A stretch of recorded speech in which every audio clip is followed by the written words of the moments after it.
Hi everyone, it's James. As some of you may know, I run the MLRStats online presence. MLRStats on Instagram, my personal Twitter, but it's mostly just pumping out MLR figures and stuff I find interesting to kind of give fans a different perspective on Major League Rugby in the United States. This is my first video since January, and that video was around the addition of Anthem Rugby Carolina to the 2024 season. Go back and watch that video, which was basically kind of my first impressions on them being added 6 weeks before the season started. There has been an entire season since then. The 2024 season has come and gone, and it can't believe it's already over. We've gone, as of recording, 8 days since the Free Jacks lifted the shield in San Diego, and it already feels like a lifetime. But on that topic, congratulations to the New England Free Jacks on becoming back-to-back MLR champions, defeating the only team to have previously gone back-to-back as well, which is somewhat poetic. The Seattle Seawolves, I mean, you guys have been in 4 finals already. Like, you're doing fine. You're doing fine. Yeah, congratulations to New England. I have this, where is it? Here, from my trip to Quincy, and had a fantastic time when I was there. So if anyone can, I fully recommend doing it. I went as a neutral. I was an Arrows fan. I went to go and see, I think, the New England Free Jacks versus Old Glory, and had a fantastic time. So I would recommend going to Quincy. They have a fantastic setup, and good on them for winning the Shield for the second year in a row. The expansion teams, I'm including RFCLA as an expansion team. It's an entirely new franchise, different ownership, a load of new players, etc. I'm just treating it as a new franchise rather than a continuation of ATL. Miami and LA, they were both competitive in their inaugural seasons. They both had a couple of shock results, but in very good performances most of the time. That is pretty much as good an expansion season as you can get. Around, I think their record was 5 wins or something for both LA and Miami. That's about where I would expect them to be. Now, the third expansion team, Anthem, the subject of my video in January, didn't go so well for them. As I talked about in January, they were added to the league 6 weeks before the season started. They weren't really given any chance to succeed, and unfortunately they did not. A winless season, the third winless season in MLR history, although ironically they did get the most points of any Northern 16 season, so I mean, if that's a silver lining, then take it. What I will say about Anthem's performances, they were admirable. They were decent. They were decent. They weren't getting run off the park every single game. There were some ugly scorelines, but there were a lot of close games as well. That's about where I expected them to be. I did not expect them to get a win in this first season, but I'm really interested to see what they can do with a full off-season to prepare now rather than just six weeks. Now, I mentioned we are 8 days into the off-season and it already feels quite dark. So I just thought I'd provide an update on kind of what my plans are for the off-season and what kind of MLR fans can expect from the off-season in general. So first off, the big event immediately following the season is the MLR draft, which we now know is being held on the 28th of August, which I think is a Wednesday, which is a bit of an interesting one. But it's being held on the 28th of August, which is about 2 and a bit weeks away from the day I'm recording this, which is quite a nice period of time for me to prepare some stuff. So, as some of you, if you've been following my stuff for a while online, will know the kind of stuff I put out in the run-up to the draft. I'm not going to tell you what that stuff is, because then it would ruin what I'm doing. But there will be some draft-specific posts coming out in the week leading up to the MLR draft. So we're getting, new for this year, we're getting kind of a glimpse behind the curtain kind of documentary about the MLR Rising, which is like the first kind of combine event held by MLR itself in the run-up to a draft. But this year we had MLR Rising when there were 50 athletes invited to that to kind of give MLR coaches a bit of a glimpse into what these guys are like in a playing environment. So we'll get a bit of a documentary on that on the 21st on the Rugby Network.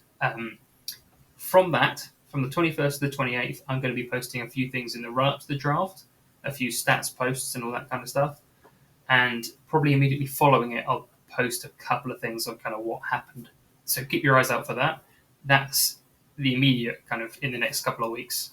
So keep an eye out for all of that. Your support, as always, is why I do all of this stuff.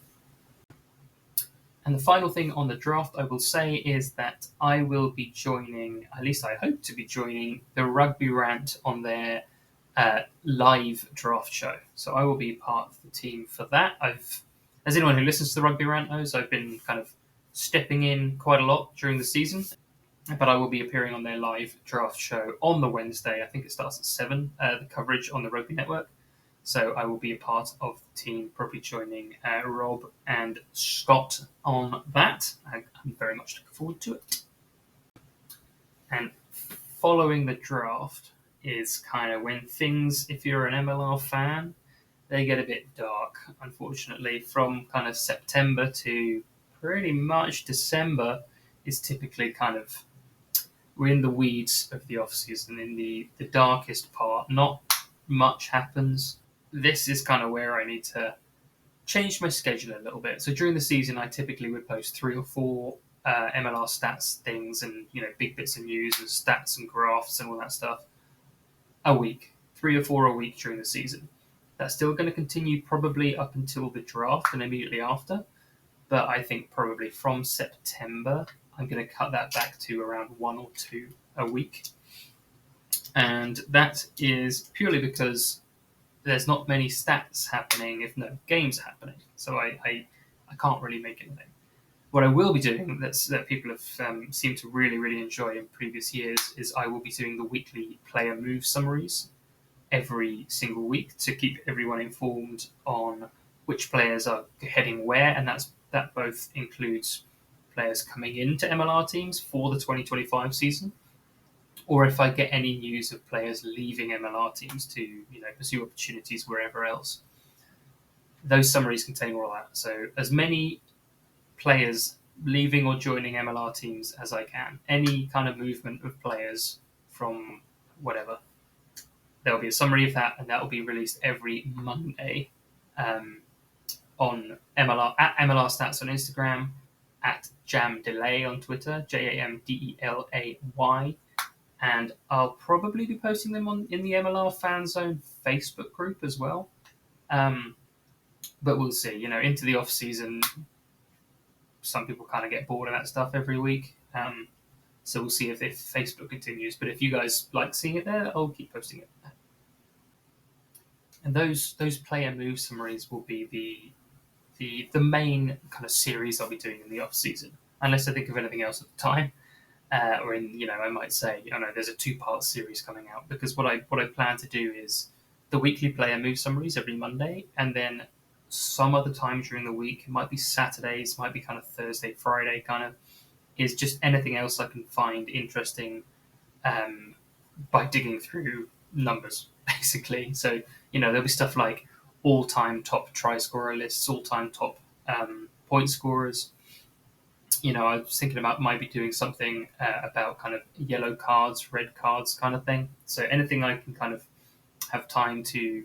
The off-season is basically when games aren't happening, so I have time to focus on putting together some more kind of in-depth stuff. I can go digging a bit deeper in stuff. So that's a silver lining, I guess. But anything interesting I find will also be posted, typically in addition to the player moves. Now, that doesn't count stuff like big league news. So I will also probably be covering, if any teams change venues, for example, or if any teams go through rebrands. Hopefully, knock on wood, we won't have any teams folding. Hopefully, that doesn't happen. But yeah, any kind of league news or anything, I'll be making something. I don't know whether it will be a video. I'm still kind of toying with the idea of videos, maybe during the off season. It's just too much work to do during the regular season right now, but might be able to do more kind of content like this during the off season. So could make quick videos if some kind of news comes out, big league news, like they're redoing the format or anything like that. And on that subject, There will obviously be stuff when the schedule is released, when the jerseys are released. The last few years I've been doing on Twitter anyway, kind of my kit rankings, so ranking home and away kits from best to worst in the league. That seems to have gone down quite well and sparked some nice debate. Generally nice debate. Actually, there's not actually been that many people mean, which is strange for the internet. To sum up, I'm still going to be busy. I don't know whether people follow me for that or just see the odd thing I post or follow me religiously. I don't really care. The idea for me is to kind of keep the buzz. I think the idea for me in the off season, that is to keep the buzz around MLR alive. I want to see this league continue to grow and succeed.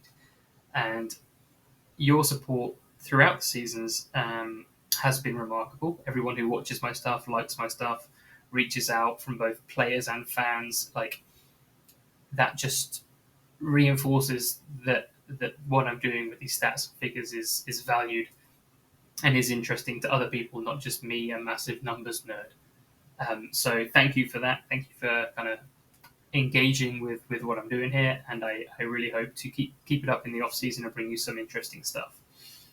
I do have one big tease, which is something I've been working on for probably the last 2 or 3 years. I've been toying with this idea, and I've been really putting it together the last kind of 6 months, 8 months.